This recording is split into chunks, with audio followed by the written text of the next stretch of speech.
Hoje nós iremos estudar a segunda investigação lógica do filósofo Edmund Husserl, considerado por muitos, né, o pai da fenomenologia. E hoje nós vamos, portanto, abordar a sua segunda investigação lógica, que trata, né, da unidade essencial das ideias, né, e da questão da teoria da abstração.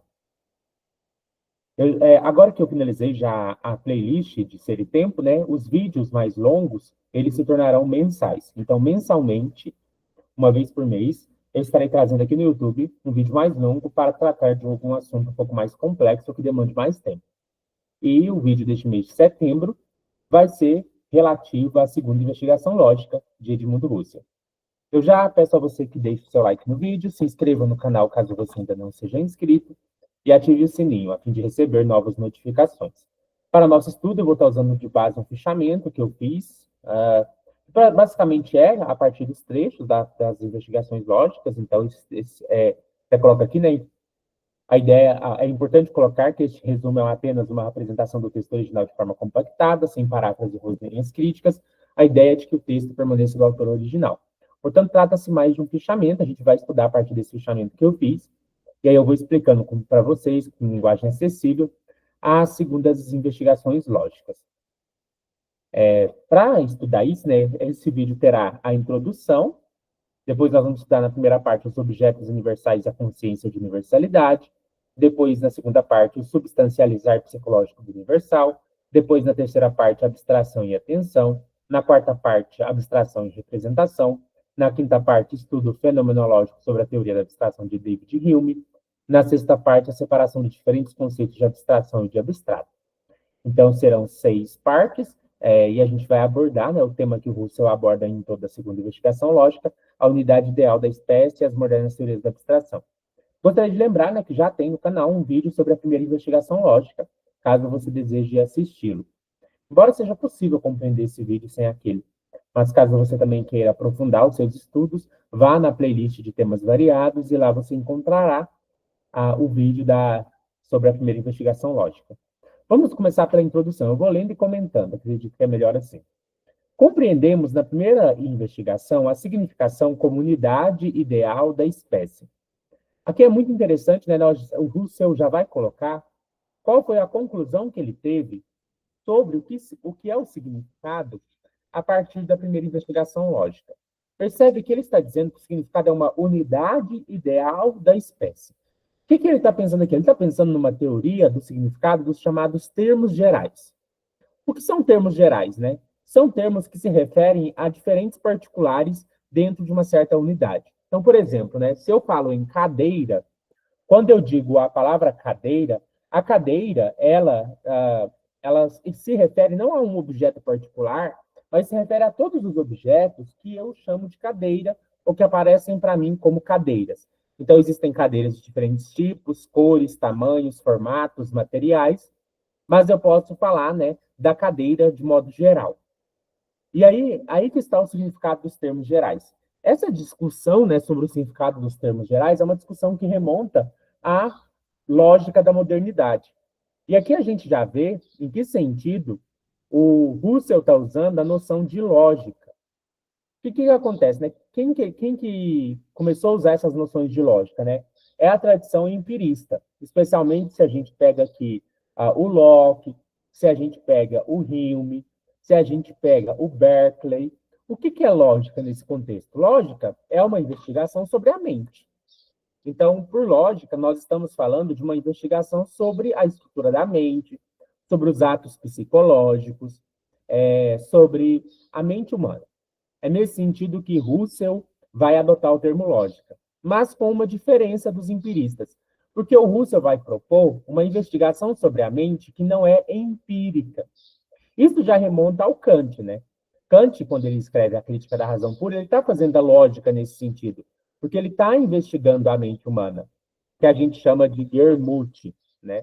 Nós chamamos a mente humana de Gehirmut, no alemão. Gehirmut é a mente humana. Então, se nós estamos falando da investigação da mente humana, do Gehirmut, como diria Kant, essa investigação da mente humana, ela pode se dar tanto de uma perspectiva empírica quanto de uma perspectiva não empírica. A perspectiva empírica foi aquela adotada pelos psicologistas, foi aquela adotada pelos empiristas, foi aquela adotada por Locke, foi aquela adotada por Hume, foi aquela adotada por Berkeley, e também é o tipo de investigação que a gente encontra na psicologia, que a gente encontra no Brentano. Aqui não, aqui a gente tem um tipo de investigação sobre a mente que ela é considerada pura, ou a priori, porque ela não é feita com base em dados empíricos. Não é uma investigação empírica, mas uma investigação pura. Então, essa investigação pura, filosófica, a priori, da mente humana, é o que o Russell está chamando de lógica. O que é lógica? Lógica, em Russell, não é a prescrição das regras corretas do pensar. Na verdade, lógica, em Russell, é a investigação sobre a mente humana a partir de uma perspectiva não empírica, ou seja, a partir de uma perspectiva a priori, ou de uma perspectiva pura. E aí, quando ele faz essa investigação, o Russell está tentando entender, assim como tentaram entender Locke, assim como tentaram entender Berkeley, essa questão que diz respeito à significação. Como assim a gente tem certos termos gerais e eles subsumem em si diferentes objetos? Como, sei lá, o mesmo termo cadeira se refere a várias cadeiras particulares que são diferentes entre si. Como assim a palavra triângulo pode se referir ao mesmo tempo ao triângulo isósceles, ao triângulo equilátero, ao triângulo escaleno? Como todos esses triângulos podem ser referidos a partir de um termo geral, que é o termo triângulo. Então, esse é o grande problema, digamos assim, que o Russell está tentando lidar, tanto na primeira quanto na segunda investigação lógica. Qual que é a conclusão que ele chega? E aí a gente precisa retomar quais foram as respostas que foram dadas a esse problema. Então, se a gente remonta na tradição filosófica, a primeira proposta de uma explicação dos termos gerais vai ser encontrada no Locke.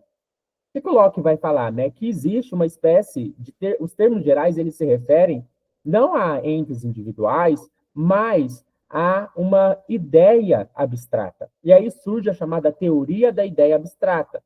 Então, na verdade, além das ideias gerais, quer dizer, além das ideias particulares ou representações particulares da coisa, nós temos também as representações que nós poderíamos chamá-las de universais.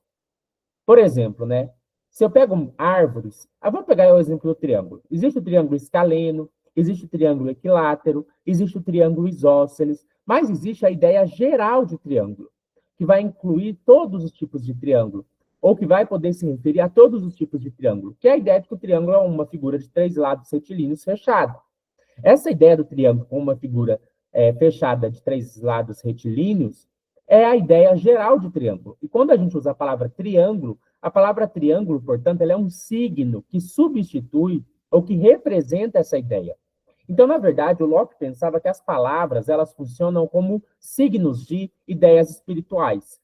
Né? E você tem uma ideia espiritual geral, que é a ideia de triângulo geral, e você tem a palavra. A palavra é física, porque a palavra é uma imagem acústica. Aqui vocês podem pensar numa relação, inclusive, com o Ferdinand de Saussure. Né? O que o Saussure falava, né, no curso de lógica?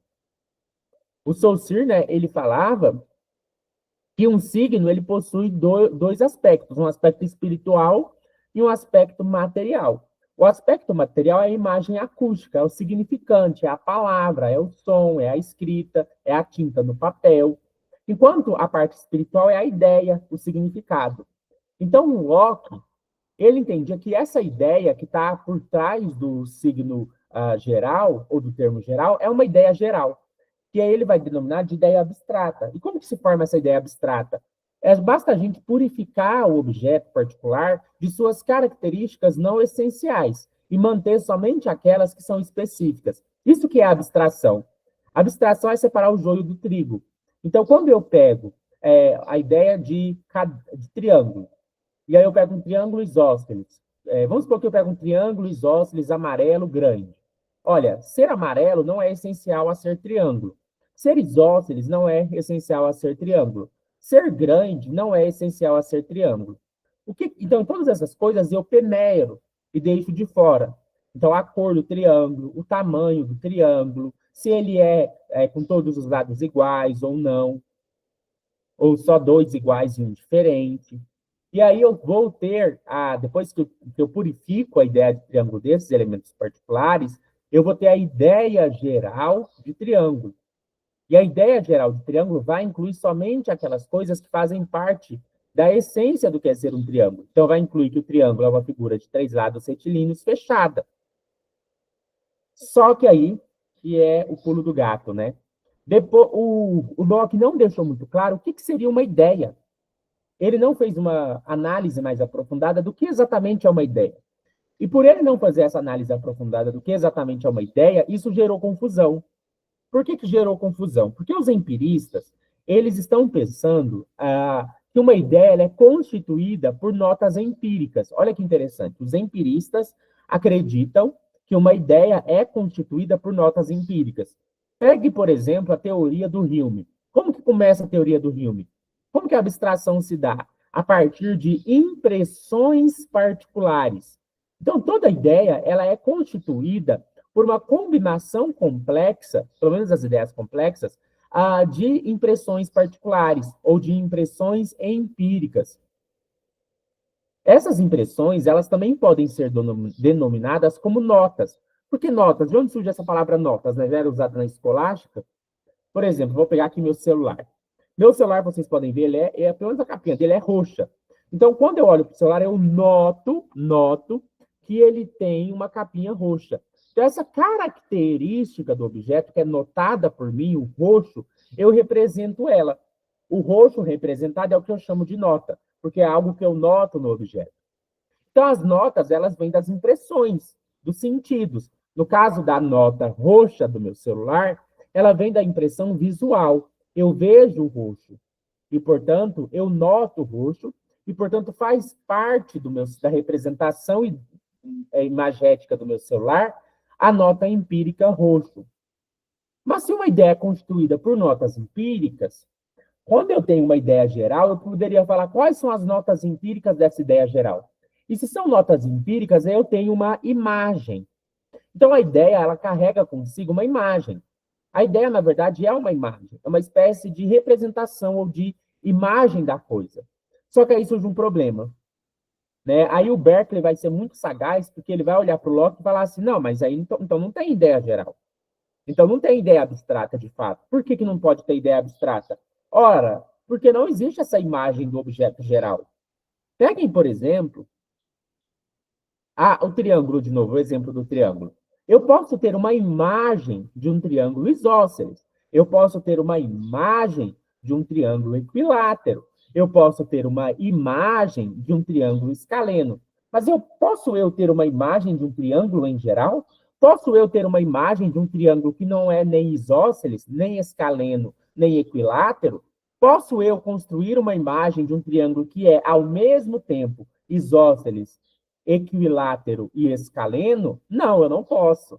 Toda vez que eu penso em um triângulo, toda vez que eu crio na minha mente a imagem de um triângulo, ou esse triângulo é isósceles, ou esse triângulo é escaleno, ou esse triângulo é equilátero. Eu não consigo formar uma imagem de um triângulo que prescinda desses aspectos particulares.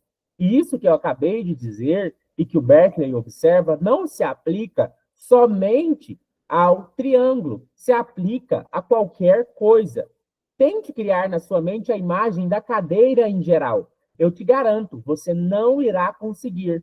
Caso você tente criar na sua mente a imagem de uma cadeira, você sempre terá em sua mente a imagem de uma cadeira particular. Seja uma cadeira com 4 pernas, seja uma cadeira com 3 pernas, seja uma cadeira de madeira, seja uma cadeira de ferro, seja uma cadeira marrom, azul, verde. Não importa se eu pedir para você criar a imagem de uma cadeira em geral, que não seja nem azul, nem verde, nem amarela, que não tenha nenhum tamanho específico, mas que seja somente a cadeira em geral, você não conseguirá criar essa imagem.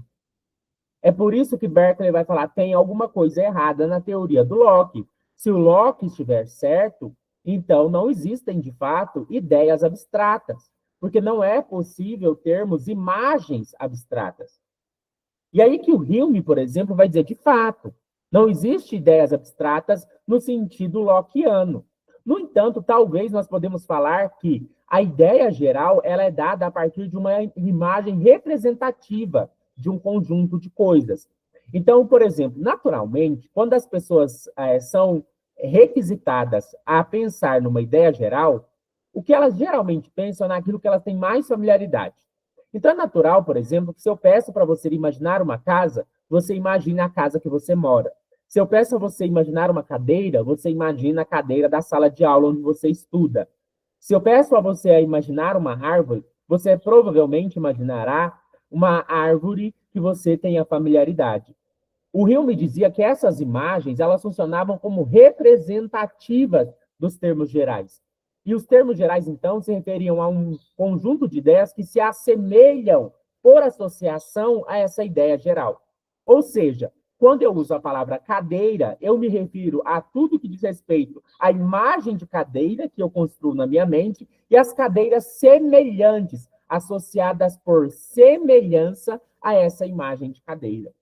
Mas o Russell, ele vai ser muito perspicaz, porque ele vai falar assim, não, eu acho que tem sim ideias abstratas. Eu acho que o erro do Locke não foi a teoria das ideias abstratas. O Locke está certo que existem ideias abstratas.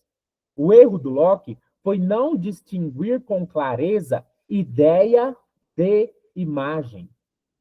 Olha que interessante, olha que sagaz, né? O Russell vai dizer. O erro do Locke, na realidade, foi não ter distinguido com clareza a ideia da imagem.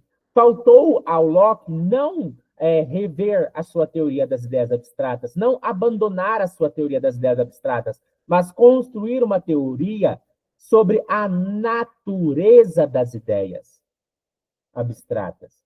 Ou seja, construir uma teoria que nos permitisse distinguir com clareza ideia de imagem.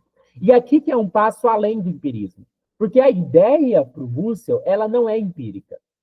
A ideia para o Russell, ela não é constituída por imagem. A ideia para o Russell não é imagem. A ideia para o Russell não é psicológica, não é empírica. Olha que interessante, por isso que o Russell está indo além do empirismo. É por isso que o Russell está indo além do psicologismo. Porque para o Russell, ideias abstratas não são psicológicas, ideias abstratas não são imagéticas, ideias abstratas não são representações, ideias abstratas não são complexos aglomerados de notas empíricas. Ideias abstratas não podem ser imaginadas, elas só podem ser pensadas. Olha que distinção interessante. Pensar não é imaginar. Pensar não é imaginar. Imaginação faz parte da sensibilidade. Imaginação é empírica, mas o pensar ideias abstratas não é empírico. Porque o que é a imaginação? A imaginação nada mais é do que a faculdade da sensibilidade responsável por combinar representações ou notas empíricas, seja para montar objetos reais por meio da combinação intermodal dos diferentes dados empíricos que vêm das diferentes modalidades da sensorialidade. Então, por exemplo, se eu combino cor, eu vou dar um exemplo, né? Olhem para esse celular aqui. Eu combino a cor, eu combino a textura, eu combino o tamanho. Tudo isso eu combino. Quem que combina isso? A imaginação, para construir a imagem de um celular completo. A imaginação também pode construir imagens de entes fictícios. Se eu combino cavalo com chifre, eu crio um unicórnio. Se eu combino cavalo com asas, eu crio um Pégasus. Então, a imaginação é a faculdade responsável por combinar as impressões empíricas de modo a construir imagens. O erro do empirismo é que ele não pode ir além da imaginação. Mas o Russell pode. O Russell vai dizer, existe uma faculdade além da imaginação, que é a faculdade do pensar, é a faculdade do entendimento. E entendimento não é imaginação. Só que aqui, talvez vocês estejam, quem tem algum conhecimento de filosofia, talvez vocês estejam lembrando da crítica do Kant aos empiristas tradicionais. O que o Kant vai dizer? Olha, além da sensibilidade, além da imaginação, existe a faculdade do entendimento. Só que o Kant não foi tão radical quanto o Russell, porque o Kant vai dizer que a faculdade do entendimento só possui categorias ou conceitos vazios, que só ganham validade objetiva se preenchidos com a matéria que vem da sensibilidade e da imaginação. Então, na verdade, o pensar não pode se dar sem o preenchimento da matéria da sensibilidade. O Russell vai dizer, não, o entendimento pensa, mesmo sem matéria da sensibilidade, porque existem intuições intelectuais puras. Olha que interessante. O Kant acreditava que só existem intuições sensíveis. O Russell diz, além das intuições sensíveis, existem as intuições intelectuais, ou intuições puras. Assim como a sensibilidade consegue perceber objetos sensíveis, o pensamento consegue perceber objetos imateriais, objetos ideais. Olha que interessante. Então, a ideia ela não é uma imagem, porque a ideia não é percebida pela sensação ou pela imaginação. A ideia é percebida pelo pensamento puro. O Russell não está dizendo que nós não dependemos da sensibilidade, porque a sensibilidade ela funciona para despertar em nós essas ideias. Então, quando eu tenho contato com diferentes objetos, árvores, esse contato desperta em mim a percepção da ideia pura e abstrata de árvore. A função da sensibilidade não é fornecer a matéria da ideia, mas sim despertar a ideia. Servir como uma espécie de lembrete, de despertar. Mas a ideia, por mais que ela seja despertada pela sensibilidade, ela não é sensível. Embora a ideia pode ser despertada pela imagem, ela não é imagem. Então, o que o Russell diria? Nós temos sim ideias abstratas de um triângulo que não é nem isósceles, nem escaleno, nem equilátero. Qual que é essa ideia? Que você pode conceber, que você pode pensar. Essa ideia é a ideia de um triângulo que é uma figura fechada de 3 lados retilíneos. Ah, mas eu não consigo construir a imagem de um triângulo que não seja isósceles ou escalenos ou equilátero. Ok, não dá para construir a imagem, mas dá para pensar a ideia. Olha que interessante isso. Não dá para construir a imagem de um triângulo geral, mas dá para pensar a ideia de um triângulo geral. Dá para conceber a ideia de um triângulo geral. É igual Deus. Eu consigo construir uma imagem de Deus? Não consegue. Ah, mas eu consigo imaginar Deus como velho barbudo. Isso é Deus? Não é Deus, meu querido. Deus não é um velho barbudo. Eu consigo imaginar Jesus na cruz. Tá, isso aí é Jesus, né, na sua imagem humana. E Jesus como divino? Você consegue? Espírito puro, sem corpo, partes ou paixões? Não consegue. Porque se eu tentar construir uma imagem de Deus, ele vai ter corpo. Deus não tem corpo. Se eu vou construir uma imagem de Deus, Deus vai ter características materiais, Deus não é matéria. Então, mas eu não consigo pensar na ideia de Deus? Claro que consegue. Eu consigo pensar, por exemplo, o próprio Anselmo de Cantuária desenvolveu o argumento ontológico a favor da existência de Deus, justamente com base no pressuposto de que mesmo o ateu tem no seu entendimento a ideia de Deus. Mas ele não tem a imagem de Deus, porque Deus não tem imagem. Mas isso que se aplica a Deus, isso que se aplica ao triângulo, se aplica a todas as ideias abstratas. Todas as ideias abstratas são apenas concebíveis, jamais imagináveis. Eu consigo pensar a ideia abstrata de árvore, mas eu não consigo construir a imagem de uma árvore em geral, porque toda imagem de árvore é particular. Então, o Russell vai dizer, existem ideias abstratas, elas só não são imagináveis, elas são concebíveis, pensáveis, porque elas não são empíricas. E é isso que permite ao Russell uma lógica pura, uma lógica não empírica. Percebeu por que a lógica do Russell refuta o psicologismo? Percebeu porque a lógica do Russell refuta o empirismo? É porque a lógica do Russell trabalha com ideias não empíricas, com ideias que não são psicológicas, com ideias que não são imagéticas, com ideias que não são representações, com ideias que são puramente ideais, sem notas empíricas. Olha que interessante que o Russell vai dizer aqui no texto, né? Na primeira investigação, portanto, entendemos que o significado é uma unidade ideal da espécie. Unidade, né? Porque você vai ter ali os elementos que unificam todos os particulares. Então, é uma unidade de todos os triângulos particulares. Ideal, perceba, não é imagética, é ideal da espécie. Espécie aqui, né? Por exemplo, a gente tem a espécie de cadeiras, o gênero de cadeiras, o gênero de árvore. E ele vai dizer: a significação como espécie é alcançada por meio da abstração, ou seja, eu tiro tudo aquilo que é particular e mantenho aquilo que é geral. A questão da abstração é importante para a lógica pura, ou seja, não empírica. Por quais razões? Dois motivos. Primeiro, porque sob as distinções categoriais das significações que a lógica pura tem de ter essencialmente em consideração, se encontra também a distinção correspondente à oposição de objetos individuais e universais. O que o Russell está dizendo? A lógica pura, né, que é a lógica não empírica, quando ela estuda a mente humana, ela vai precisar fazer distinções sobre atos psicológicos diferentes, diferentes objetos que são visados ou apresentados para a mente. Então, ela precisa fazer distinções entre diferentes categorias de significados, categorias de funções psíquicas. E o que o Russell está dizendo? Uma distinção fundamental em relação aos objetos pensados é a distinção entre objetos individuais e objetos universais.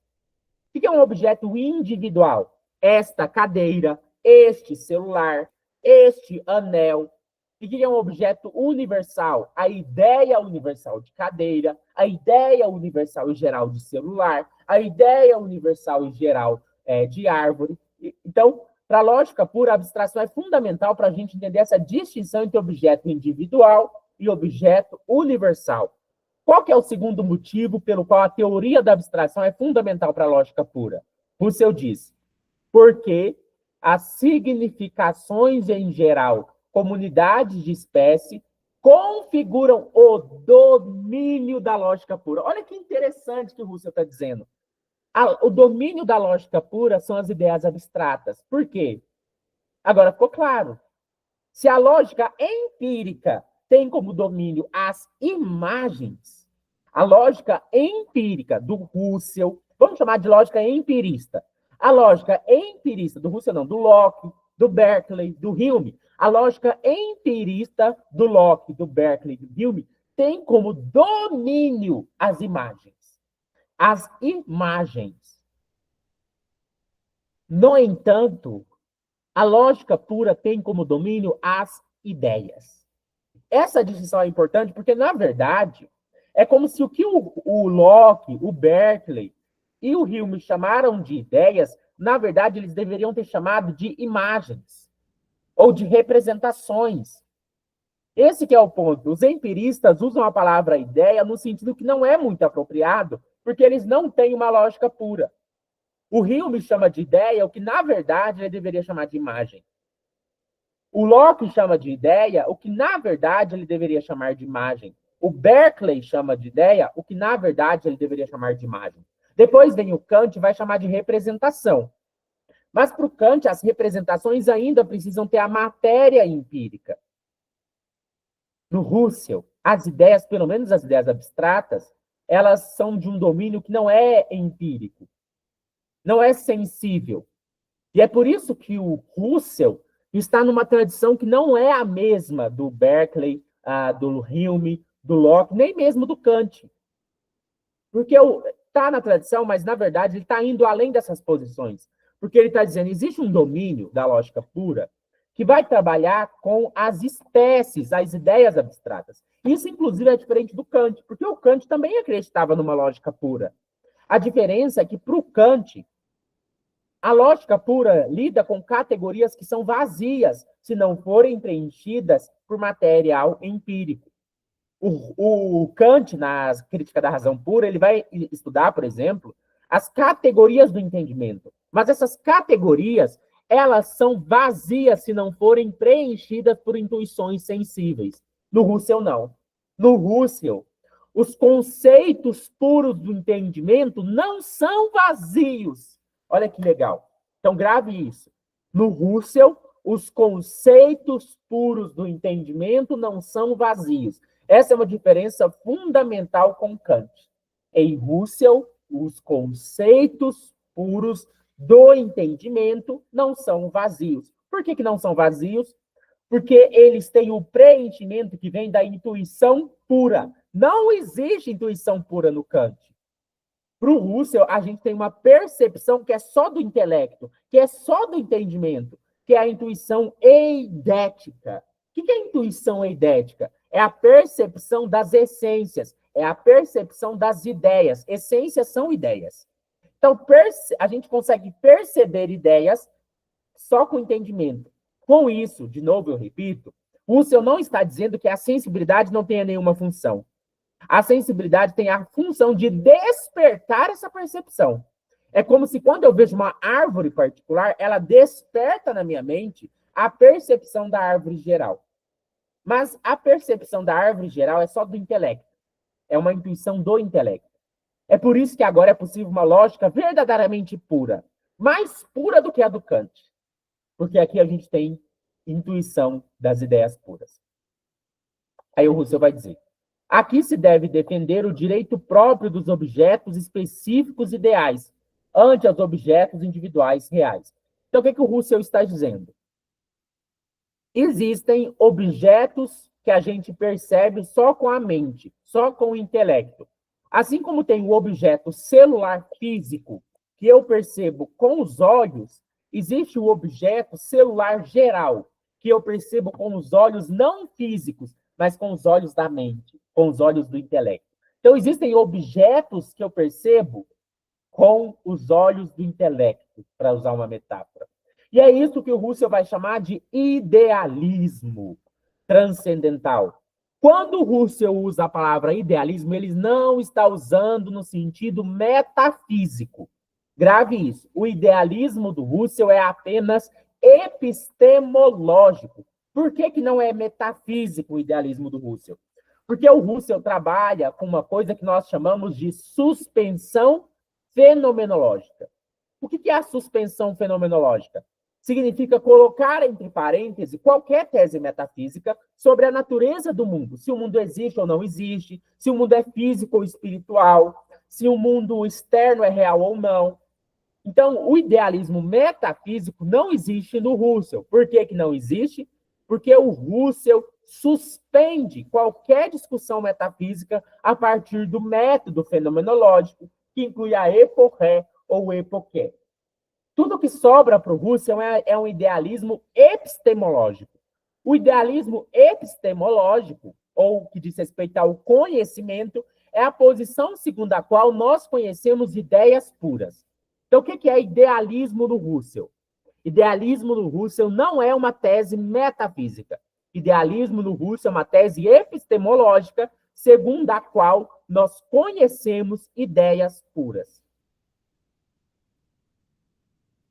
E aí ele vai dizer, né? Assegurando o idealismo como única possibilidade de uma teoria do conhecimento que reconheça o ideal como condição para o conhecimento objetivo. Se não fossem as ideias, a gente não ia conhecer nada, né? Como é que a gente ia só conhecer particulares, né? Ia ser muito estranho. Ou conhecer no máximo que a nossa imaginação consegue combinar. Nós só conseguimos conhecer os universais porque o idealismo epistemológico é verdadeiro. Então, essa aí foi a introdução. Agora nós vamos para a primeira parte. Iremos estudar sobre os objetos universais e a consciência de universalidade. Vamos ler e comentar. Então, agora vocês já sabem o que são os objetos universais. Eu vou aproveitar, né, para a gente começar essa parte, vou só pegar uma água rapidinho, só alguns segundinhos, só para trazer uma garrafinha de água.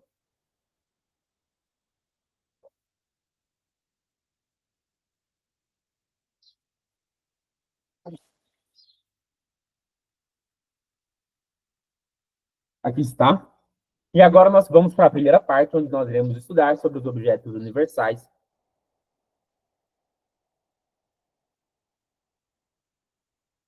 e a consciência de universalidade. Vamos lá. Os objetos universais tornam-se conscientes para nós em atos essencialmente diferentes daqueles em que nos tornamos conscientes dos objetos individuais. O que Russell quer dizer aqui, né? O Russell acreditava que para que a gente possa perceber, ou visar, ou conhecer qualquer objeto, precisa ter um ato que se direciona a esse objeto. Esse ato ele chamava sempre de noeses. Noeses são os atos da mente pelos quais intencionamos, ou visamos, ou nos direcionamos para certos objetos. Esse direcionar-se, o Russell também chamava de intencionalidade, né? Porque os atos em si mesmos, eles são vazios. Eles são preenchidos pelos objetos ao qual eles se direcionam. É por isso que a intencionalidade é o caráter de vazialidade, né? É o caráter do fato de que os atos noéticos, eles são em si vazios e que eles só ganham conteúdo a partir dos objetos aos quais eles se direcionam. Isso que é intencionalidade. Intencionalidade é o caráter dos atos noéticos, segundo o qual os atos noéticos, considerados em si mesmos, são vazios e só ganham conteúdo a partir dos objetos que eles visam ao direcionar-se a eles. Então, para que eu conheça, por exemplo, um objeto como essa garrafa, este celular, eu preciso ter certos atos da mente que se direcionam a esses objetos. Por outro lado, para que eu conheça objetos gerais, como as ideias abstratas, eu preciso ter certos atos psicológicos que se direcionam a esses objetos. E aí o Russell vai dizer, isto é, os objetos específicos ideais são evidentemente distintos dos objetos individuais. E também é evidente o modo distinto do representar no qual uns e os outros objetos vêm até nós. Então, o que o Russell está falando? Já que eles são alcançados por atos psicológicos diferentes, os objetos individuais, particulares, e os objetos gerais universais, eles também são diferentes. Eles são representados diferentes, eles se mostram diferentes, eles vêm a nós de maneira diferente. Essa expressão vem a nós é quando o Russell fala que um objeto se dá a nós. Porque o objeto não é uma coisa arbitrária, né? Eu não posso virar para essa garrafa e chamar ela de abacaxi. Esse objeto ele aparece para mim já com certo significado que eu preciso reconhecer. E aí o Russell vai continuar. Chamamos de ato divisar individual o ato no qual nós nos voltamos para o fenômeno e visamos o próprio aparecente enquanto este que aparece. Por outro lado, chamamos de ato divisar especializante ao ato de apreender ao conteúdo do que aparece, não como este, mas enquanto ideia. Então perceba que aqui o Russell está diferenciando dois atos de direcionamento a objetos. Se eu me direciono a esta garrafa, que tem uma tampinha vermelha, que tem escrito aqui Mineiro de vermelho, que tem esse formato, que é uma garrafa de 500 ml, que está preenchida com água. Então, se eu percebo essa garrafa em particular, eu tenho o que o Russell chama de ato divisar individual. Aqui eu tenho uma imagem empírica, eu tenho uma representação empírica, eu tenho um fenômeno como o aparecer dessa garrafa para mim. Por outro lado, se eu penso na ideia geral de garrafa, eu já não vou ter uma imagem de garrafa, porque não existe a garrafa em geral enquanto uma imagem.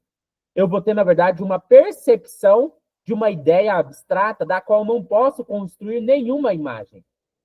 E esse segundo ato é o que o Russell chama de ato divisar especializante, que é capaz de abstrair da garrafa somente as suas características gerais. Então, sei lá, a garrafa é um objeto cilíndrico que armazena líquido. Talvez essa seja a ideia geral de garrafa, né? Um objeto cilíndrico que armazena líquido. Eu não consigo criar uma imagem de uma garrafa que seja apenas um objeto cilíndrico que armazena líquido, mas que não tenha nenhuma característica particular. Mas eu consigo pensar essa ideia. Aí o Russell vai continuar aqui, né? Os excessos... Opa! Vamos pôr aqui o texto. Os excessos do realismo, o que o Russell está chamando aqui de realismo? Não sei se vocês sabem, mas na Idade Média, principalmente a partir da Isagoge de Porfírio, teve uma discussão sobre os chamados universais. Se as espécies e gêneros, que o Aristóteles chama lá nas categorias, se as espécies e gêneros elas existiam como objetos reais, ou se elas eram apenas imagens mentais, ou se elas eram apenas palavras. Então, teve essa discussão sobre os universais na Idade Média. Né? O que acontecia? O grupo que defendia que os universais, e aqui é uma caricatura, né? Eu já vou dizer para vocês, aqui é uma caricatura, isso não é bem assim, mas foi como ficou na história da filosofia. E essa era a versão que o Russell conhecia. Hoje a gente sabe que essa narrativa não é muito precisa, mas existe uma espécie de narrativa, segundo a qual, né, você tinha os gêneros e as espécies, que são os universais, e algumas pessoas acreditavam que as espécies elas existiam por si mesmas, como substâncias independentes da mente. Essa posição ficou chamada de realismo platônico. Hoje a gente sabe que Platão não ensinou isso, mas né, foi o que ficou na história da filosofia, é o que Tomás de Aquino achava que era, que os platônicos acreditavam que existiam ideias separadas das coisas, no mundo das ideias, que eram como que substâncias separadas que existiam por si mesmas. Essa caricatura do Platão é o que o Russell está chamando de realismo. É a noção de que os universais existem por si mesmos. A outra posição oposta a essa é o nominalismo, segundo a qual os universais existem apenas como palavras. O Russell vai discordar das duas visões. Então vamos lá. Olha o que o Russell vai dizer. O excesso do realismo, os excessos do realismo, levaram a uma negação não só da realidade da espécie, mas também da sua objetividade. Então, como o realismo teve excessos, teve uma reação ao realismo, que é o nominalismo. O nominalismo falou, não, esse negócio de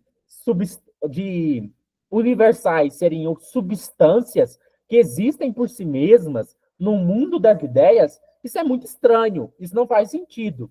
E aí, como reação a isso, as pessoas começaram a dizer que não existe gênero e espécie de verdade e que isso não é objetivo, que é apenas uma questão de palavras ou termos gerais. Aí o Russell vai dizer, contra isso, contra essa reação exagerada ao realismo, é preciso observar que no conhecimento uma espécie se torna efetivamente objeto, e sendo assim, são possíveis juízos em relação à espécie, do mesmo modo em que são possíveis juízos em relação aos objetos individuais. O que o Russell defendia? Que as ideias, elas existiam na consciência e não fora dela. Mas elas existiam na consciência com objetividade. Então, o Russell defendia que as ideias não eram apenas imagens mentais. O Russell defendia que as ideias abstratas ou universais não eram apenas termos gerais. O Russell defendia que os universais eram ideias puras na consciência pura. Não na consciência empírica, não na consciência meramente psicológica, mas na consciência pura. As ideias eram objetos reais na consciência pura. A consciência pura é aquela consciência abstraída de tudo que é empírico. O Russell acreditava que quando a gente abstraísse a consciência de tudo que é psicológico, de tudo que é empírico, a consciência não desaparece, porque existe uma dimensão da consciência que não é empírica, que é a dimensão da consciência que diz respeito às ideias puras. Então, as ideias puras, elas não existem no mundo das ideias, elas existem na consciência. Lembrando de novo, Platão nunca disse que as ideias são universais, Platão nunca disse que as ideias existem no mundo das ideias. Essa versão do Platão que o Russell conhecia é uma caricatura, mas é a versão que ele conhecia. Vamos continuar. O Russell vai dizer: a diferença entre as singularidades individuais e específicas corresponde à diferença entre as universalidades individuais e específicas. Aqui o Russell vai trabalhar com 4 categorias. Porque o que existe? Existem 2 tipos de objetos.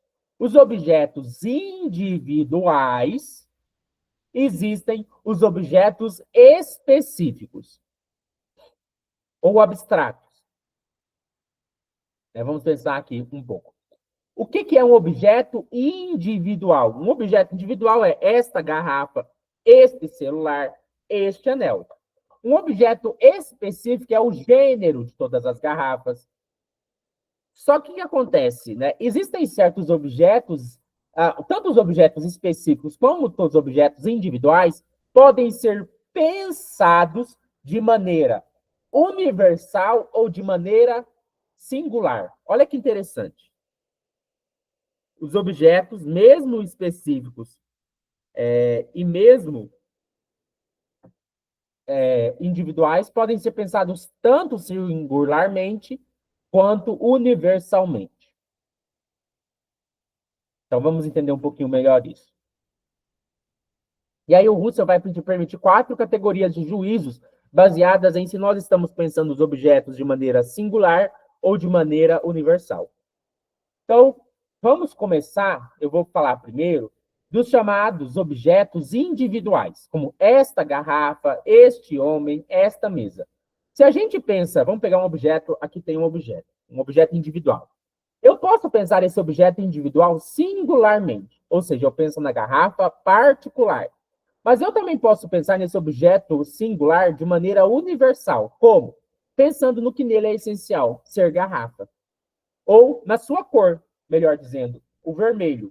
Então, eu posso pensar no vermelho desse objeto como de maneira universal, porque esse vermelho é o mesmo vermelho de vários vermelhos, ou é uma instância de vermelho. Por outro lado, eu posso pensar no gênero e nas espécies, tanto de maneira singular quanto de maneira universal. Porque, por exemplo, eu tenho o número 2. O número 2 é um caso bem estranho, porque o 2 é um objeto abstrato. Só que o Russell vai pensar o 2 como uma espécie. Porque o que o Russell está fazendo? Ele está usando a palavra espécie para se referir a ideias puras ou abstratas. O número 2 é uma ideia abstrata, porque o número 2 eu consigo ele quando eu pego todas as ocorrências de instâncias onde que há 2 objetos e eu extraio, purifico isso de tudo que é particular. Então, por exemplo, vamos pensar, eu posso ter 2 laranjas, eu posso ter 2 garrafas, eu posso ter 2 anéis, mas quando eu tiro tudo isso que é instâncias específicas, como 2 garrafas, tira a garrafa, 2 laranjas, tira a laranja, e eu percebo tudo que é comum em todos é o 2. Só que o 2, ele está universalmente presente em todas essas categorias, e, portanto, ele é uma espécie, ele é um gênero abstrato. No entanto, o 2 pode ser pensado de maneira singular. Olha que interessante, eu posso pensar o 2 como um objeto abstrato singular. Por isso, o 2 é uma espécie de específico singular, porque é um objeto abstrato singular. Além dos individuais, né, e dos específicos, é que eu vou ler as classificações para vocês entenderem. Nesse sentido, pode-se falar de juízos individuais singulares. Por exemplo, Sócrates é um homem. É um juízo sobre uma pessoa específica, um indivíduo específico considerado singularmente. Eu posso considerar juízos específicos, aqui específico é abstrato, singular. Por exemplo, pensar que o número 2 é um número par. Dizer que o número 2 é um número par é falar singularmente de um objeto abstrato, que é o número 2. Eu tenho também os juízos individuais universais. Exemplo, todos os homens são mortais. Porque o que acontece aqui? Eu estou pensando no indivíduo ser humano, só que eu estou considerando que nesse ser humano é compartilhado por todos os seres humanos. E eu tenho os juízos específicos universais. Específico aqui, vamos pensar nos abstratos, algo abstrato. E eu vou falar de algo que esse abstrato tem universalmente. Então, algo que é abstrato são as proposições. As proposições, isso aí vem do Frege, elas são pensadas enquanto objetos abstratos. Elas não são imagens, elas não são representações, elas são objetos abstratos. O Frege chamava eles de pensamentos objetivos. E eu posso fazer um juízo universal sobre um objeto abstrato. Todas as proposições puramente lógicas são a priori. Quem já conhece um pouco de lógica aristotélica, e já estudou aquele chamado quadrado das oposições, sabe que aqui, né, o que está seguindo é o quadrado das oposições. Mas, ao invés de particular, a gente está usando o juízo singular. Então, aqui, porque existe uma diferença entre o juízo particular e singular. No quadrado das oposições, a gente tem o juízo particular. Mas se a gente trocasse o particular pelo singular, a gente vai ter aqui uma espécie de quadrado, né? Porque a gente vai ter os juízos individuais singulares, os juízos específicos singulares, os juízos individuais universais e os juízos específicos universais. Então, como que a gente pode classificar? Um juízo individual singular é um juízo que considera um objeto concreto em sua singularidade, como Sócrates, sendo um homem. Um juízo específico singular é um juízo que reconhece um objeto abstrato na sua singularidade, como 2, que é um objeto abstrato, na sua singularidade, tomado como este 2. Um juízo individual universal é um juízo que eu considero um objeto concreto em sua universalidade. Seres humanos são objetos concretos, e aqui está falando de todos os seres humanos. E um juízo específico universal é um juízo que considera um objeto abstrato em sua universalidade, ou que se aplica a todos os objetos abstratos desse tipo, como todas as proposições puramente lógicas são a priori. Proposições puramente lógicas são aquelas que a gente define coisas, né? E elas são a priori porque elas não dependem da experiência para serem verificadas. Como todo triângulo tem 3 lados. Vamos prosseguir. Infelizmente aqui tem um monte de passarinho cantando, eu espero que não atrapalhe tanto o vídeo. Mas vamos prosseguir. As significações são algo idêntico. O que isso quer dizer, né? Aqui o Russell vai falar que quando a gente trabalha com ideias abstratas, a gente tem que trazer a noção de identidade. Porque pensa o seguinte, né? Se eu falo que isso é uma garrafa, eu estou dizendo que essa garrafa tem algo de igual com todas as outras garrafas. Tem algo de idêntico com todas as outras garrafas. Existe uma espécie de identidade na diferença. Porque é óbvio que esta garrafa é diferente de todas as outras garrafas. Mas esta garrafa, por ser uma garrafa, ela tem algo de igual ou idêntico com as outras garrafas. Porque então existe uma unidade na diferença, uma identidade na diferença. E aí ela é igual às outras garrafas em ser uma garrafa. E aí o Russell vai dizer: onde quer que exista igualdade, encontramos também uma identidade. Para eu dizer que essa garrafa é igual a outra garrafa, quer dizer que existe algum aspecto que essa garrafa é o mesmo que a outra garrafa. Cada igualdade tem relação com uma espécie que subjaz aos elementos comparados. Então, por trás de toda a identidade na diferença, existe um objeto universal. Existe um universal. Existe um gênero. Então, vamos pensar o seguinte. Deixa eu ver se eu tenho um exemplo. Não tenho nada mais vermelho, né? Talvez aqui a minha camisa, não sei se dá para ver. Tem um vermelho na minha camisa e tem um vermelho na tampinha da garrafa. A hora que eu comparo esses dois, eu vejo que os dois são vermelhos. O que isso significa? Que por trás disso tem algum universal. Que por trás disso tem algum gênero. Que por trás disso tem alguma identidade. O universal aqui é a cor vermelha. Então, sempre que eu encontrar uma coisa que eu posso comparar e achar algo igual, por trás desse igual existe uma identidade. E a identidade se refere a um gênero ou espécie. Então, qualquer comparação que você fizer, se você identificou uma igualdade, por trás disso tem que ter um universal, por trás disso tem que ter um gênero.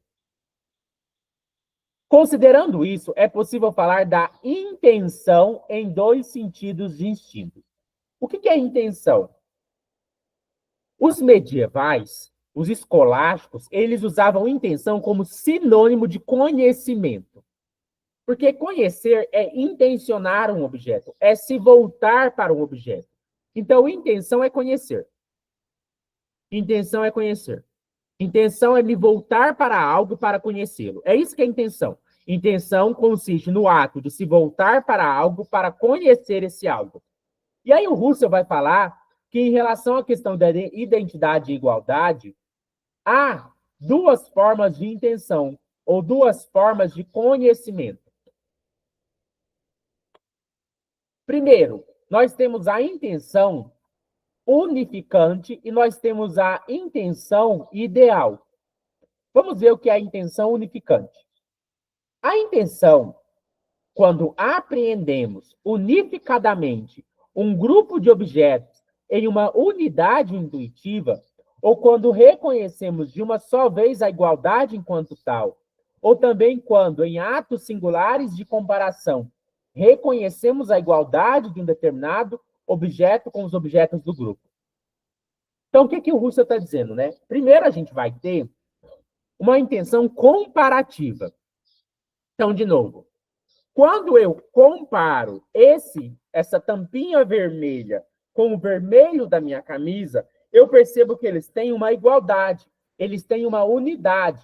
Essa é a intenção unificante. Eu unifico o vermelho da tampinha com o vermelho da minha camisa e descubro aí que existe uma igualdade. Essa é a chamada intenção unificante. Mas a gente vai ter um segundo passo, que é a chamada intenção, que eu percebo, então, que existe o vermelho universal. Segundo, a intenção, quando captamos o atributo que constitui a indicação da igualdade ou da comparação como unidade ideal. Então, eu tenho dois passos. Na primeira intenção, eu comparo e percebo algo igual. Na segunda intenção, eu percebo que esse igual é um universal. Percebeu? Então, se eu comparo várias garrafas vermelhas, eu percebo que existe uma unidade entre essas garrafas, que é a cor. Elas têm a mesma cor. Há uma igualdade nesse ponto. E, no segundo momento, eu descubro que essa cor, na verdade, é uma ideia universal. É um objeto abstrato universal, que é a ideia universal do vermelho. Aí o Russell vai dizer: o visado é o universal, a unidade ideal e não os singulares ou múltiplos. Então, no final das contas, o que a gente vai encontrar é o universal. E o universal é uma unidade ideal. Não é um conjunto de singulares ou múltiplos. Isso é muito importante também, para não gerar confusão. No Russell, o universal não é um cluster. No Russell, o universal não é um grupo. No Russell, o universal não é um conjunto. No Russell, o universal é uma ideia, é um objeto, tá? No Russell, o universal não é o conjunto de todos. Por exemplo, o universal garrafa não é o conjunto de todas as garrafas. O universal garrafa é a ideia abstrata de garrafa. Não confunda isso. Vamos agora para a segunda parte, onde o Russell vai discutir a questão de substancializar psicológico do universal. Aqui a gente já tem uma crítica que vai ser óbvia, né, ao psicologismo e ao empirismo. Então vamos para a segunda parte, o substancializar psicológico do universal. Como eu já disse, para o Russell, o universal não é psicológico. Por que não é o psicológico? Porque não é uma imagem mental. É isso que o Russell quer dizer. O universal não é uma imagem mental. Os empiristas achavam, como Locke, que o universal era uma imagem mental, era uma substância mental. É isso que o Russell está dizendo, que é substancializar psicológico do universal. É trabalhar o universal como se fosse uma imagem mental. Aí o Russell vai dizer: dois erros dominaram o desenvolvimento das teorias sobre os objetos universais. O primeiro erro é o substancializar metafísico. Esse substancializar metafísico é a caricatura que eu falei do Platão. O Platão jamais disse isso. O Platão nunca disse que ideias são universais. O Platão nunca disse que ideias são substâncias separadas. O Platão nunca disse que existe um mundo das ideias. Mas essa caricatura do Platão ficou na história da filosofia, e é essa caricatura do Platão que o Russell conhecia. Então, o Russell dizia que o Platão e o realismo platônico trabalhava o universal como ideias ou substâncias particulares. Isso não é verdade, é uma caricatura, mas é o que o Russell conhecia, né?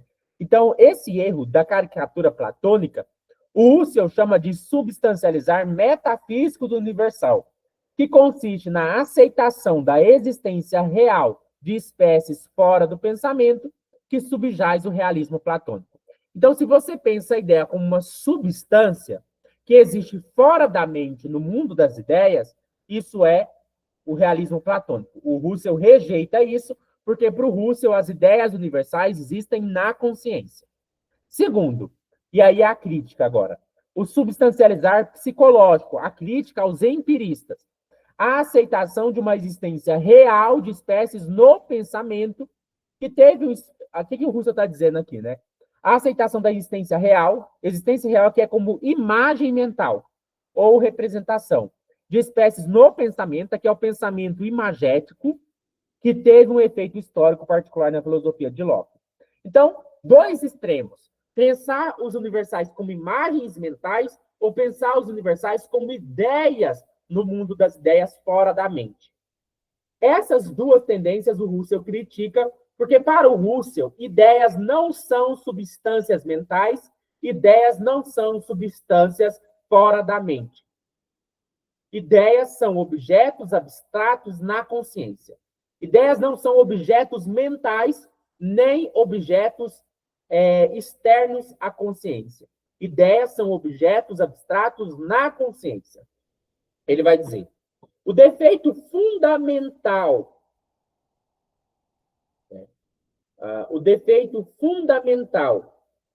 da teoria do conhecimento de Locke é a falta de clareza da ideia de ideia.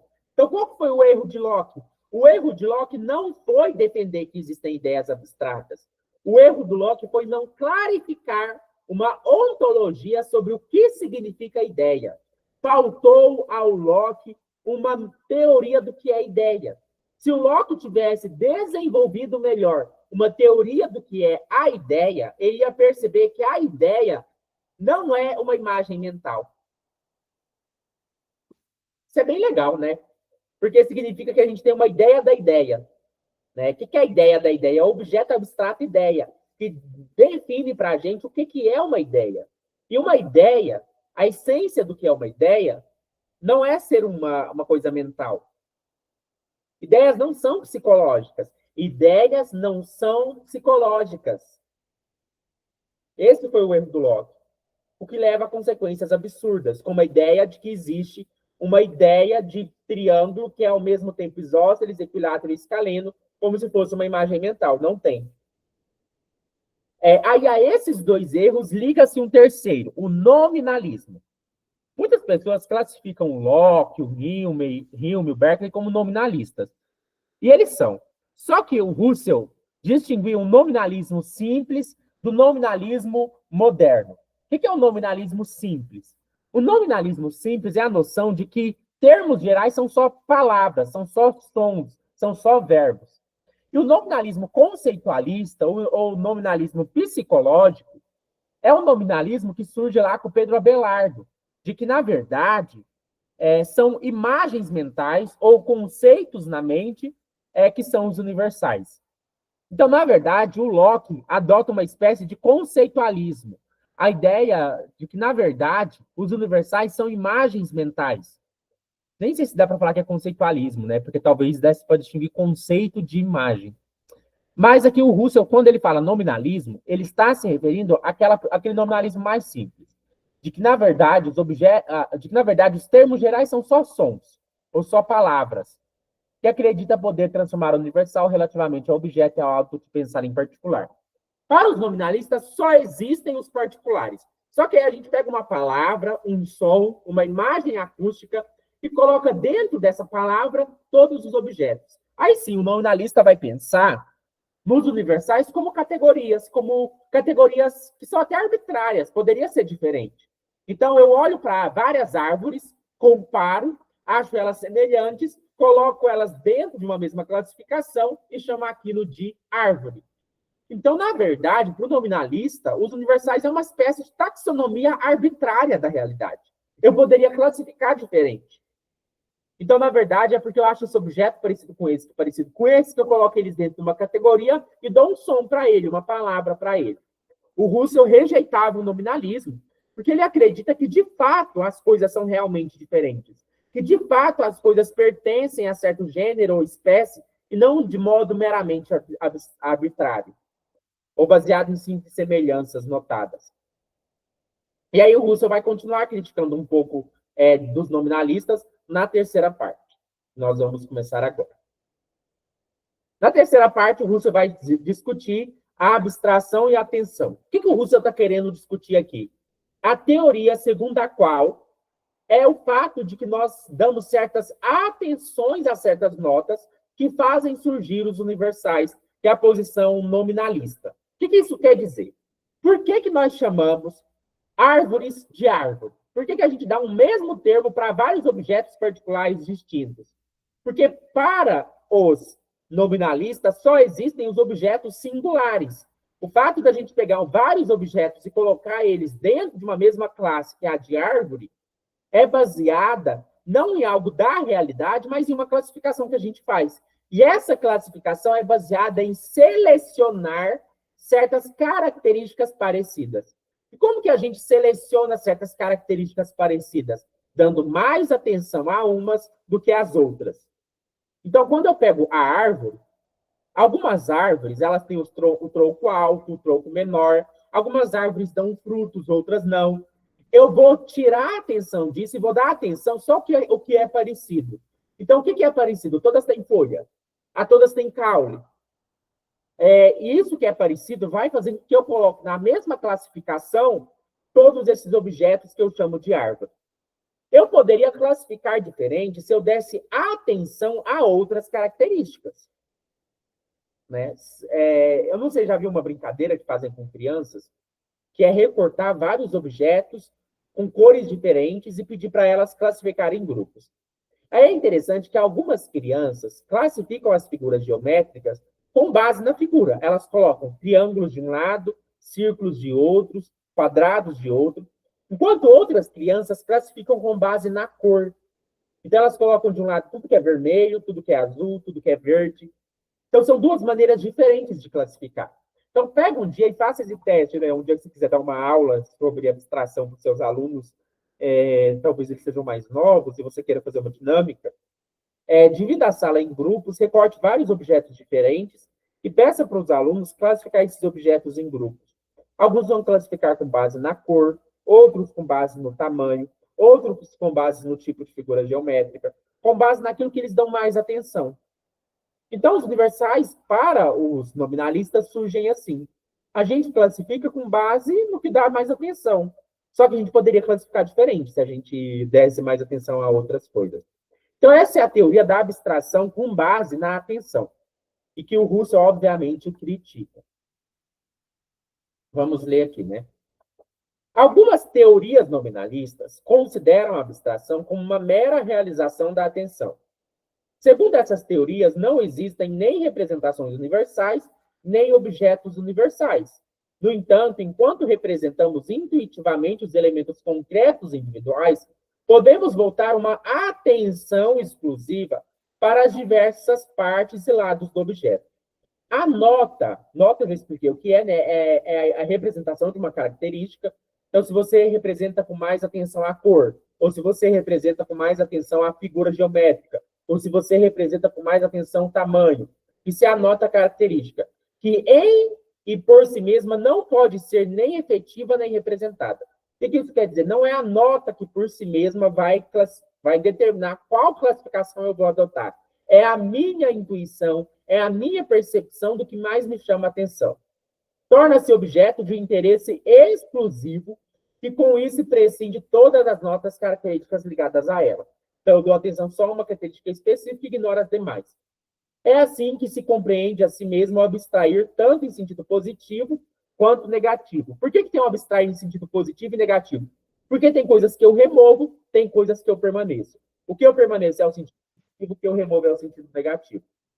Por que o nominalismo está errado de acordo com o Russell? Ele vai dizer, o nominalismo erra por 4 motivos. Primeiro, em não indicar o dado descritivo e o que precisa ser explicado, nem a relação entre ambos.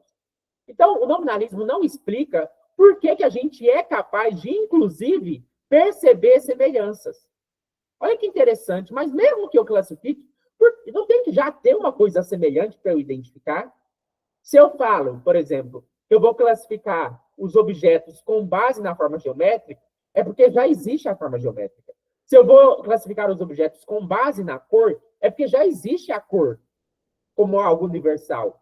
Se eu vou classificar os objetos com base no tamanho, é que já existe o tamanho compartilhado como algo que já está dado, já está posto. Então, na verdade, existe uma igualdade que eu descrevo, que se eu consigo descrever, é porque ela já está presente. E é isso que o nominalismo não explica. Porque para eu classificar já tem que ter algo presente. Segundo, em ser uma reação exagerada à teoria das ideias do Locke. Aqui, na verdade, né, é óbvio que o nominalismo ele existe bem antes do Locke, já existia na Idade Medieval, já existia na Escolástica, com Russelino, por exemplo. Mas aqui, quando o Rousseau fala ser uma reação exagerada à teoria das ideias do Locke, ele está se referindo aos nominalistas modernos que retomaram a teoria dos nominalistas medievais. E esses nominalistas modernos, eles estavam reagindo ao Locke, porque a teoria do Locke fracassou, porque a gente não consegue ter imagens abstratas, mas também os conceitos universais. Então, isso é uma reação exagerada. Então, a gente poderia pensar até no Berkeley, né? Tipo, eu olho para a teoria do Locke e consigo ver que o Locke não consegue explicar por que existem ideias abstratas. Já que ele não consegue explicar, como que a gente poderia ter uma imagem de um triângulo que é, ao mesmo tempo, isósceles, equilátero e escaleno? E como o Locke não consegue explicar, então eu abandono a noção de ideias abstratas. E eu jogo a água suja da banheira com o bebê dentro. Terceiro erro do nominalismo. No que diz respeito à importante diferença entre a universalidade da função psicológica e a universalidade que pertence ao próprio conteúdo da significação. Ou seja, os nominalistas, reagindo a Locke, eles não perceberam a distinção entre ideia e imagem. Então, a falha do nominalismo foi ter jogado a água suja com o bebê dentro. Porque o que eles deveriam jogar fora é a teoria da ideia do Locke. O que eles deveriam jogar fora é a falta de distinção entre ideia e imagem no Locke. Tem uma coisa na filosofia que a gente chama de expediente da desambiguação. O expediente da desambiguação na filosofia é o fato de que eu consigo mostrar que uma tese está errada porque ela não fez as distinções necessárias. Como o Locke e os nominalistas não fizeram a distinção necessária entre ideia e imagem, eles não conseguem ter uma boa teoria dos universais. Então, o que o Russell está insistindo tem que diferenciar função psicológica de função de universalidade como conteúdo da significação. Temos que diferenciar universalidade da função psicológica. Temos que diferenciar imagem psicológica de ideia que não é psicológica. E quarto erro, em desatender totalmente as formas de consciência nas suas peculiaridades irredutíveis. O que o Russell está querendo dizer? Ideias abstratas não podem ser reduzidas a imagens psicológicas. E universais não podem ser reduzidos a meras palavras. Isso que é o problema da redução. Quando na filosofia dizemos que algo é redutível em relação a outro, é porque esse algo pode ser explicado em termos dos outros. Então, por exemplo, na filosofia da mente, se você é um reducionista ou um fisicalista reducionista, você acredita que a mente ou a consciência pode ser explicada a partir do cérebro que é físico. Isso é o reducionismo. O que o Russell está dizendo? Não tem esse reducionismo. A gente não consegue explicar ideias abstratas em termos de imagens mentais. E a gente não consegue explicar universais em termos meramente de palavras ou sons. Então, na verdade, o nominalismo não consegue ver que existe uma irredutibilidade. Ideias não podem ser reduzidas a imagens mentais, universais não podem ser reduzidos a meras palavras gerais. Aí ele vai prosseguir. Apesar desses 4 erros, existe um erro que é o calcanhar de Aquiles do nominalismo. O Russell diz: no entanto, o erro principal de todas as teorias nominalistas a respeito da abstração consiste na incompreensão da essência da atenção. De novo, olha aqui, os nominalistas não entendem o que é ideia e os nominalistas também não entendem o que é atenção. Se é correta a teoria da atenção da abstração, isso no seu sentido, o reparar em todo o objeto e o reparar nas suas partes e notas características é, em essência, o mesmo ato, não há para a nossa consciência quaisquer espécies. Nesse caso, a consciência sempre se dirigiria para o singular individual. Essa teoria falha em seu alvo, pois, querendo explicar a consciência de universalidade, ela abandona a consciência no conteúdo das suas explicações. O Russell está dizendo assim, uma boa teoria da atenção vai mostrar para a gente que é a atenção que depende dos universais, e não os universais que dependem da atenção. É a atenção que depende dos universais e não os universais que dependem da atenção. Por quê? O Russell já tinha dito, eu só consigo comparar e identificar algo igual se já existir uma identidade por trás. Eu só consigo comparar vermelho da tampinha com o vermelho da minha camisa se já existir o vermelho como universal, como identidade. A atenção é identificar identidade e não criar identidade. A atenção identifica identidade. Ela não cria a identidade. Então, esse é o erro dos nominalistas. Eles não entendem que você só consegue dar atenção a uma identidade se já existir a identidade. Você só consegue dar atenção a algo igual se já existir algo igual. Agora vamos para a quarta parte. Falar sobre abstração e representação. Né? Porque alguns também vão defender que as ideias abstratas são representações mentais. Será que isso faz sentido? O Russell disse. Segundo a teoria da representação, existem apenas representações intuitivas singulares, que é a posição, inclusive, até do Kant, né? Não só dos empiristas. Eu só consigo ter representações singulares. Não existe uma representação universal. Eu só consigo ter representações de objetos particulares. E nela se realiza todo pensar. Todo pensar com conteúdo pensa representações particulares. Na modernidade, essa teoria é refinada com a noção de substituição. Embora só existam representações intuitivas individuais, há um direcionamento da consciência à comodidade pensante que troca as representações individuais por outras delas substitutas, representantes do caráter generalizante. Não sei se vocês já perceberam, a própria palavra representação, ela carrega essa noção de substituição. Por isso que alguns filósofos preferiram usar a palavra representação. O Descartes prefere usar a palavra representação, o Kant prefere usar a palavra representação, a psicologia cognitiva também prefere usar a palavra representação, porque a palavra representação traz a ideia de uma substituição. Porque representar é apresentar uma segunda vez. Como assim? Pense o seguinte, já existe essa garrafa lá no mundo, mas eu consigo criar uma imagem mental dessa garrafa. Então, existe a garrafa no mundo e a representação dela. E a representação da garrafa substitui a garrafa que está no mundo na minha mente.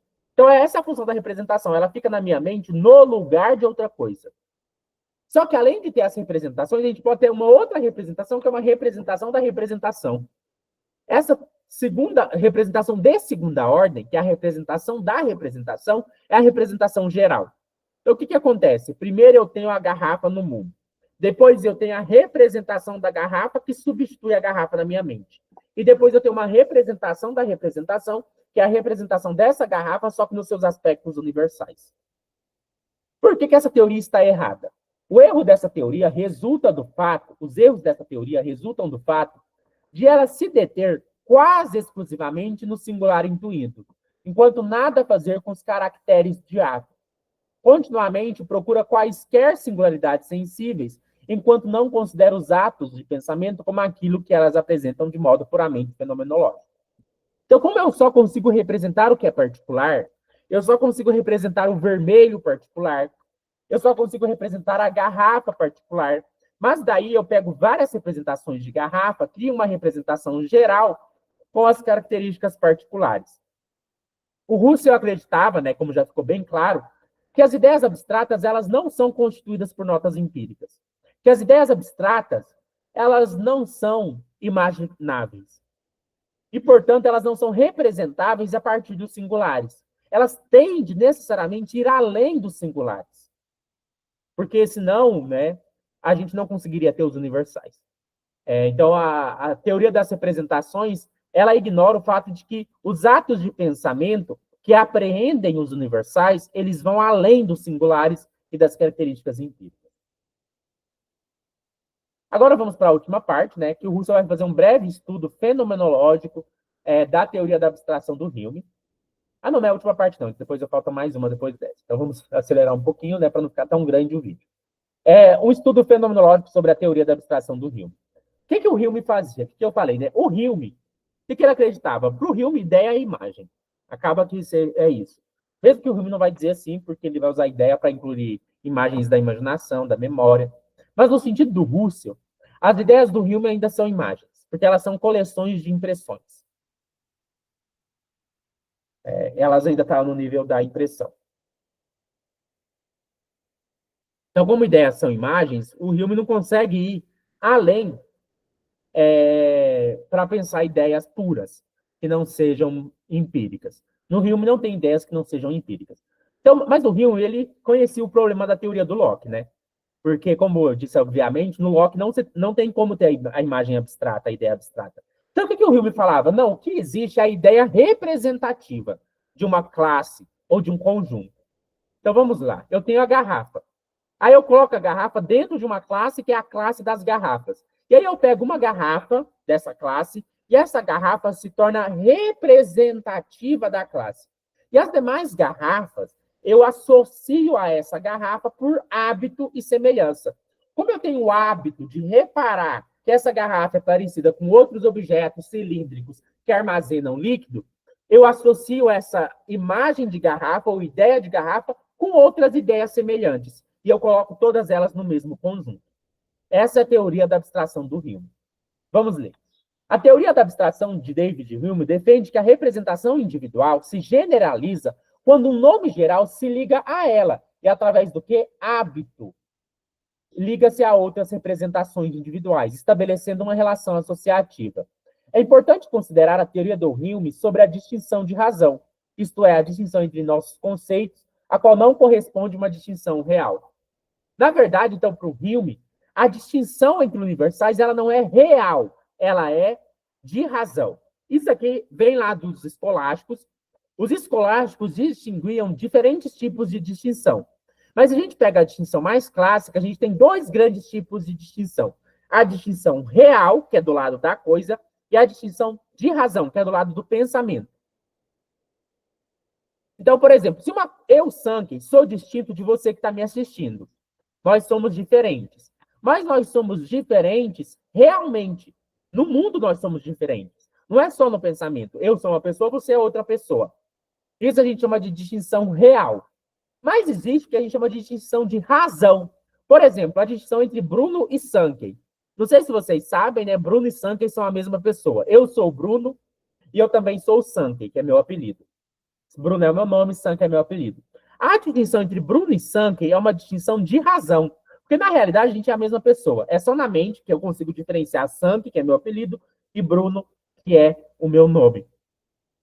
Quando a gente tem uma distinção... A noção de universais no Hume, ela é uma distinção de razão, não uma distinção real. As coisas não são realmente distintas em termos universais. Elas são distintas porque a minha mente classifica elas em grupos diferentes. Portanto, o universal é uma espécie de ficção, não algo real. O Russell vai comentar. Quanto a isso, um pensamento paradoxal parece estar presente em Hume, adotando de maneira mais clara por seus seguidores de que notas características. O que são notas características? No Hume são as impressões. As cores, o gosto, a textura, são as qualidades internas. Não são algo inerente aos objetos que as têm. Porque as impressões, elas estão na mente, não na coisa. As impressões, elas estão na mente. A cor está na mente, a textura está na mente. No Hume, as notas de um objeto sempre estão na mente. A cor não está lá no mundo lá fora, até porque o Hume nem fala se tem mundo lá fora. A cor está na coisa que está na minha mente. Antes, existe apenas pedaços, conteúdos parciais abstratos que não existem por si, sendo meras ficções fundadas nas coisas. Então, os universais vão aparecer como ficções. Só que aqui tem uma contradição. Se os conteúdos abstratos nada são, então os conteúdos de elance e de relação na intuição de um conteúdo de forma de unidade correspondente também nada são. E é isso que eu falei, né? Para você falar que tem a mesma cor, já tem que ter a mesma cor, já tem que ter algo igual no objeto. Não pode ser uma mera ficção. Se as ficções são baseadas em ficções, só tem ficções. Se as impressões só são ficções, então as ideias universais também só são ficções. né? Se não são do lado da coisa, mas só estão na mente, então tudo cai num ceticismo. Ao ceticismo, no que diz respeito aos conteúdos parciais abstratos, corresponde também um ceticismo em relação aos conteúdos parciais concretos. Se as ideias abstratas elas são ficções, então as ideias particulares também têm. Se as ideias complexas são ficções, então as impressões particulares que as constituem também são ficções. Então, se as ideias são ficções, as impressões também são ficções. Isto é, a dúvida quanto à própria existência de multiplicidade de conteúdos concretos, o que conduziria à afirmação de que a consciência é algo absolutamente unitário. Como que pode haver unidade na consciência, se, na verdade, até a substância, a identidade são ficções? Olha, isso é uma coisa que o Hume parece cair num problemão. Porque o Hume vai falar, substância é uma ficção, identidade é uma ficção, mesmidade é uma ficção. Então não tem consciência. Porque a consciência tem que ter continuidade. Porque para as coisas se associarem tem que ter permanência. Pelo menos a própria consciência. Se a consciência não tem permanência, como que no momento T1 há um conjunto de ideias que se associam no momento T2? Se não tem continuidade na consciência, como que tem hábito? Como que tem hábito? Para ter hábito, tem que ter continuidade na consciência. A mesma consciência de ontem tem que ser a consciência de hoje. Mas no Hume não tem mesmo, não tem substância, tudo isso é ficção. Então, se tudo isso é ficção, a própria consciência é ficção, a própria unidade é ficção, a própria associação é ficção, o próprio hábito é ficção, acabou tudo. Acabou tudo. A teoria do Hume cai. O que pelo menos não podemos saber se tem em geral conteúdos parciais. Esse ceticismo precisa ser refutado, porque esse ceticismo ia acabar com a própria consciência e com toda a teoria. Se transformarmos os conceitos e as relações empíricas em conceitos e relações exatos, se construirmos conceitos ideais de extensão, de superfície, de igualdade, de continuidade qualitativa, surgirão proposições a priori exatas, que põem em separado o que se fundamenta nas intenções de conceitos rigorosos. Mas, embora o vago domínio da experiência em geral não pertença à esfera do conhecimento exato, que opera com puras idealidades, não está, por isso, de forma alguma excluído da esfera do conhecimento geral. O que o Russell está dizendo? Para a gente preservar a ideia de unidade, para a gente preservar até a própria possibilidade de hábito, para a gente preservar isso tem que ter continuidade na consciência. Tem que ter uma permanência na consciência. Tem que ter um âmbito da consciência que não é empírico. Tem que ter um eu que permanece permanente. Né? Esse que é o ponto do que o Hume erra. Não sei se vocês conhecem a teoria do Hume. No Hume não tem nem como ter eu, porque eu não percebo o eu no meu fluxo de experiência. Mas para ter fluxo de experiência tem que ter eu. Para ter fluxo de experiência tem que ter consciência permanente. Mesmo que eu não perceba o eu tem que estar lá, de fundo. Mesmo que o eu não suba no palco do teatro, ele tem que estar lá assistindo o teatro, senão não tem teatro. Não tem teatro sem testemunha, não tem teatro sem eu que percebe. Não tem fluxo de percepções sem um eu que percebe esse fluxo de percepções, ainda que esse eu não faça parte do fluxo de percepções. Então tem que ter uma dimensão não empírica, anterior ao empírico. Tem que ter uma dimensão que não está no palco do fluxo empírico, tem que ter um eu que não é empírico. Tem que ter um eu transcendental, tem que ter uma consciência transcendental, tem que ter uma consciência pura, não empírica. Então, o Russell está dizendo tem que ter um âmbito da consciência que é puro, e que, inclusive, vai incluir as ideias de extensão, de superfície, de igualdade, que fazem parte da consciência pura, que permite a gente fazer matemática, que permite a gente fazer geometria. Mas o Russell está dizendo o fato de existir uma consciência pura não quer dizer que eu estou ignorando a consciência empírica. A consciência empírica é importante, embora ela tenha um grau de exatidão menor do que a consciência pura. A matemática tem um grau de exatidão maior do que a física. Pelo menos a física trabalha com elementos empíricos. Agora vamos para a última parte, para a gente finalizar, que é a parte número 6, que discute a separação de diferentes conceitos de abstração e de abstrato. Né? O Russell vai dizer: a teoria da abstração por meio da atenção pressupõe o que nega, a teoria da distinção de razão. Isto é, que nos próprios conteúdos existe uma certa diferença que corresponde à diferença entre abstrato e concreto. Então, o que a teoria da abstração por meio da atenção está pressupondo? Que existe uma distinção nos próprios conteúdos entre abstrato e concreto. Tem que ter uma distinção entre abstrato, que são os objetos abstratos, e os objetos concretos. No entanto, ou seja, porque a gente percebe nos objetos abstratos, no objeto concreto que é abstrato. Vocês percebem isso? Não sei se vocês percebem. Ó, o que era a teoria da atenção? O universal é criado porque eu dou atenção a certas características do objeto. Mas pense o seguinte, o objeto é concreto, a propriedade dele é tomada como abstrata, porque ela pode estar em mais de um ao mesmo tempo. E algo que pode estar em mais de um ao mesmo tempo não é concreto. Por que é um objeto concreto? Um objeto concreto é um objeto que tem uma localização específica e determinada no espaço-tempo.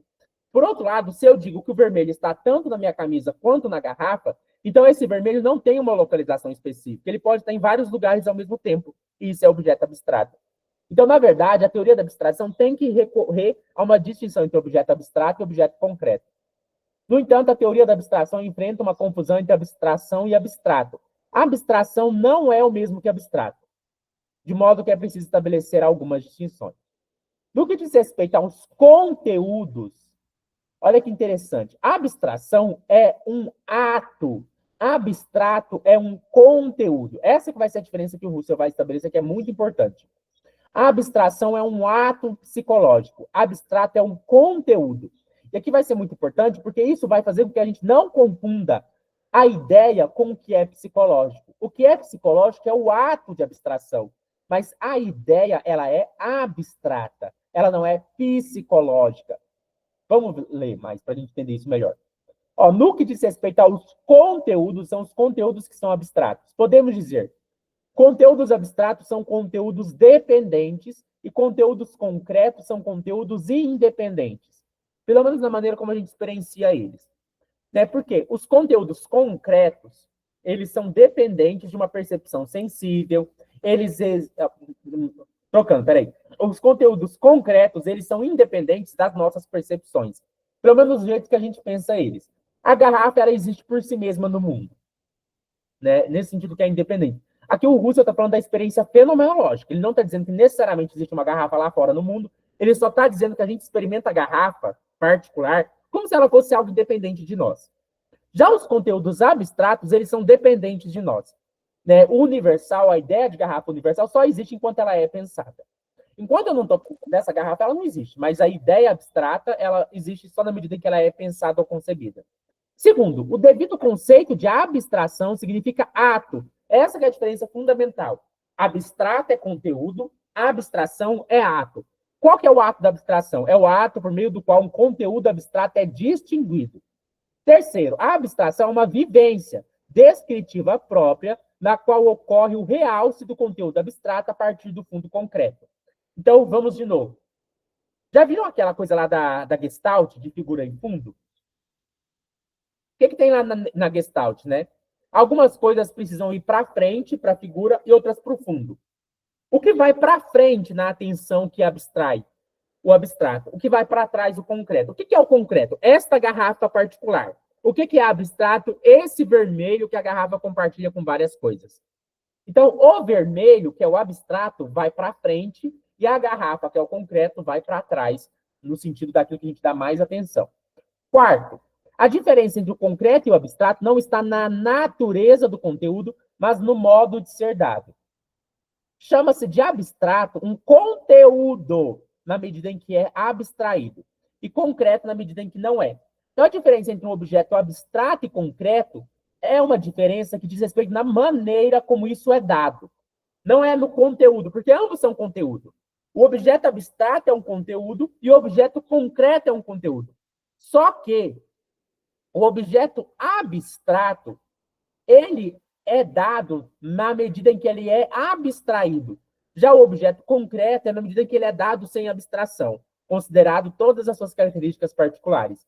Quinto, se entendermos por abstrair em sentido positivo o atender que privilegia um conteúdo, e por abstrair em sentido negativo não reparar em conteúdos concomitantes, a referência semântica exclusiva a conteúdos dependentes perde o sentido.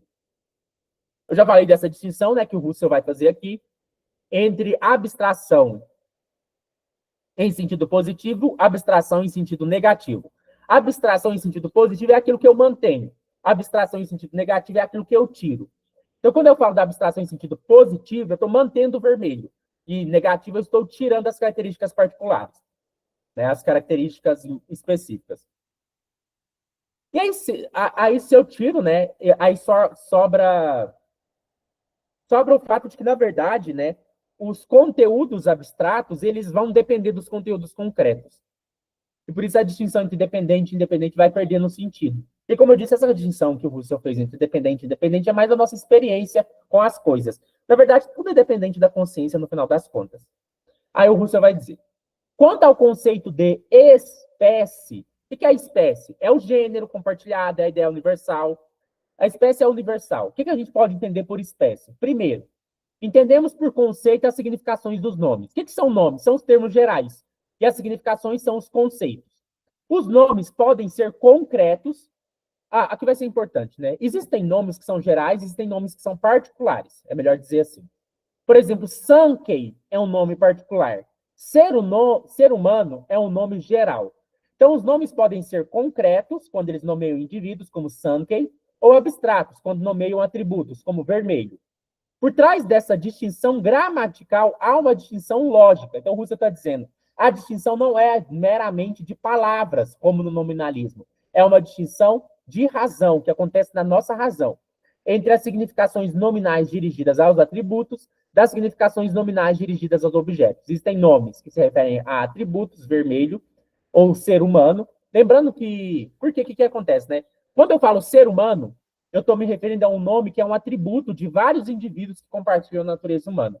Quando eu falo Sankey, eu estou me referindo a um objeto específico e não a uma característica compartilhada. Segundo, em outro sentido, pode-se chamar de representação concreta aquela que representa diretamente um objeto individual, como a representação dessa garrafa particular. E representação abstrata, aquela que é medida por representações atributivas, como a representação do vermelho universal. Por fim, terceiro, o discurso sobre a abstração também se ocupará dos atos através dos quais surgem os conceitos abstratos. Trata-se dos atos nos quais os nomes universais obtêm a sua relação direta com unidades específicas. Os nomes universais, eles têm como que dois braços. Eles se referem a todos os objetos singulares sobre os quais caem, os que caem naquele nome. Então, se refere a todas as garrafas particulares, mas se refere à ideia universal de garrafa. Eu espero que vocês tenham entendido. É um pouco complexo mesmo, mas eu acho que o fundamental dessa segunda investigação lógica é entender que os universais são ideias abstratas que existem na consciência, que elas não são imagens mentais, que elas não são psicológicas, e é por isso que isso fundamenta a possibilidade de uma lógica pura. Então, Platão está, na visão do Russell, errado, esse Platão caricatura de Platão, quanto os nominalistas estão errados, quanto os lockeanos estão errados. E aí entra, né, até o título lá do tema, né? O que são ideias? Ideias são unidades ideais da espécie, são os universais, e eles surgem por abstração. É isso. Eu espero que vocês tenham gostado deste vídeo. Deixe aí o seu like no vídeo, compartilhe o vídeo com quem possa se interessar. Na descrição do vídeo você encontra a minha chave Pix, caso deseje realizar uma doação de qualquer valor, em agradecimento por este vídeo. Deixe aí o seu comentário, o que você acha, você entendeu, tem alguma dúvida, e até mais.